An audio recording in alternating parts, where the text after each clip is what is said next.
أدوية الأورام الهرمونية، الحلقة الرابعة، والنهاردة هنتكلم عن البيكالوتاميد أو الكاسودكس. قبل ما نبدأ ما تنسوش اللايك والشير والمتابعة عشان يوصلكم كل جديد. الدواء ده للرجالة وقصته مهمة قوي في مواجهة سرطان منتشر جدا. ده الكاسوديركس، الاسم التجاري المشهور في العلاج سرطان البروستاتا، واسمه العلمي هو البيكالوتاميد. الاتنين وجهين لنفس السلاح الفعالي. مهمته الأساسية هي محاربة سرطان البروستاتا في كل مراحله. الجرعة عادة بتكون قرص 50 ملي جرام، بيتاخد مرة واحدة في اليوم.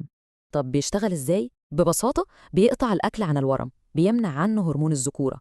بس زي أي دواء له أعراض جانبية، زي تورم الصدر، هبة سخنة، وشوية إرهاق. أهم حاجة بقى ممكن يؤثر على الكبد، عشان كده تحاليل وظائف الكبد ضرورية. تحذير مهم جدا، اوعى توقف الدواء من نفسك، ده ممكن يرجع الورم تاني. طبعا العلاج ده لازم يكون تحت إشراف طبيب. المحتوى ده للتوعية فقط. لو استفدتوا من الشرح اعملوا شير عشان المعلومة توصل لغيركم، وتابعونا. مستنيين في التعليقات تقولوا لنا حابين نتكلم عن ايه المرة الجاية.